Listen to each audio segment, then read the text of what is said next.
میری انفارمیشن یہ ہے کہ جب ہندوستان کے ڈپلومیٹس برٹش گورنمنٹ کے ساتھ نیگوشیٹ کر رہے تھے، یہاں پہ امپورٹنٹ میٹنگز چل رہی تھی، اس دن وہ راچ ڈیل یا کسی اور جگہ پہ کرکٹ کھیل رہے تھے، تو وہاں پہ جانے کے بجائے اگر وہ برٹش گورنمنٹ کے ساتھ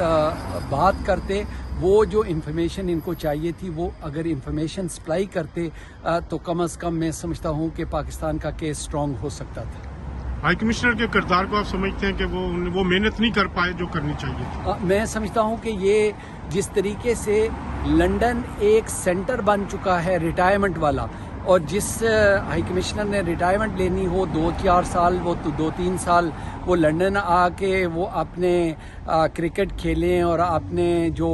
ان کی دوسرے اپنی ضروریات ہیں وہ پورا کرنے کے بجائے ان کو پاکستان کی کمیونٹی اور پاکستان کو ریپرزینٹ کرنا چاہیے تھا،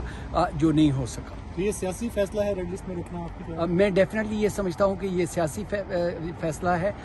ہندوستان کو دیکھیں، ہندوستان کو بھی سیاسی فیصلہ تھا جس کی وجہ سے ہٹایا گیا، کیونکہ ہندوستان نے ایک بزنس ڈیل تھی جس کی وجہ سے انہوں نے اس کو لنک کیا۔ انہوں نے کہا کہ آپ ہندوستان کو، انڈیا کو ریڈ لسٹ سے ہٹائیں اور پھر ہم جو ہے وہ آپ کے ساتھ یہ بزنس ڈیل کریں گے، اور انہوں نے وہ کروایا۔ بدقسمتی سے پاکستان کے سفارتکار اور پاکستان کے پولیٹیشین یہ نہیں کر سکتے۔ انخلا میں جو تعاون کیا مفت میں کیا ہے، اس کے بدلے میں کچھ بھی نہیں لیا آپ؟ میرے نظر میں کچھ نہیں یہ پتہ چلا، اور وہ خود بھی کہتے ہیں کہ یعنی مجھے کچھ ڈپلومیٹس کے ذریعے پتہ چلا ہے کہ پاکستان کے اندر جو لوگ تھے انہوں نے اس کو لنک نہیں کیا۔ وہ آفر کی ہے، جو سپورٹ پاکستان نے دی ہے وہ بہت اچھی بات ہے، لیکن ساتھ ساتھ پاکستان کے لیے کیا ملا، پاکستان کو کیا اس یعنی سارا جو مدد کی ہے انٹرنیشنل کمیونٹی کی، اس کے ساتھ ساتھ ان کو کچھ نہ کچھ پاکستان کے لیے اور پاکستانی جو اوورسیز ہیں، پاکستانی جو برطانیہ میں رہتے ہیں، ان کے لیے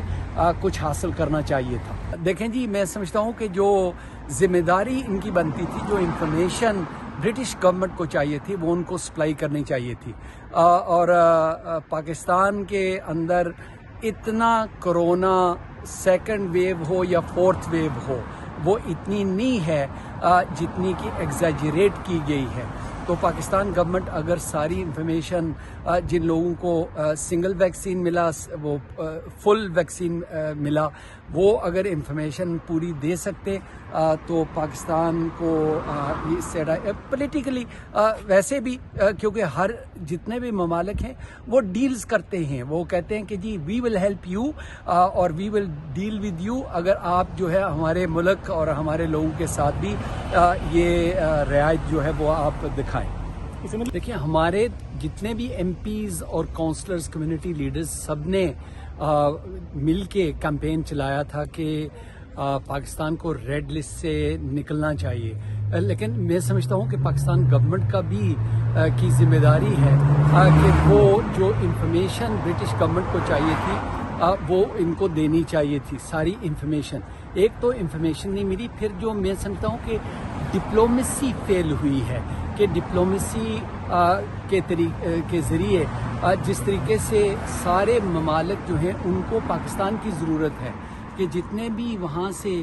لوگ افغانستان سے نکلے ہیں وہ پاکستان آ کے پاکستان سے جائیں گے وہ پورے یورپ کے اندر، تو پاکستان گورنمنٹ کو یہ ایک ڈیل کرنی چاہیے تھی کہ وی ول ہیلپ یو، لیکن آپ بھی ہمارے ہزاروں بلکہ لاکھوں لوگ جو اپنی فیملیز کے ساتھ ملنا چاہتے ہیں، جو اسٹوڈنٹس، ہزاروں اسٹوڈنٹس جو یہاں پہ آئیں گے، ان کو اگر کوارنٹین کے پیسے دینے پڑے، اگر وہ کوارنٹین میں رہیں تو ان کا بہت بڑا نقصان ہوگا۔ تو یہ گورنمنٹ پاکستان اور پاکستان کے جو پولیٹیشنز ہیں ان کی ذمہ داری بنتی تھی، اور یہاں پہ جو سفارتکار ہیں ان کا کام تھا یہ نہیں کہ ایک دن کے لیے، جب ہندوستان کے ڈپلومیٹس اور ان کے جو گورنمنٹ کے لوگ ہیں وہ برٹش گورنمنٹ کے ساتھ نیگوشیٹ کر رہے تھے، تو ہمارے اگر سفارتکار اس دن کرکٹ کھیلیں یا وہ اس پہ توجہ نہ دیں تو یہ بھی بہت بڑی زیادتی ہے۔ آپ یہ کیا کہہ رہے ہیں کہ ہمارے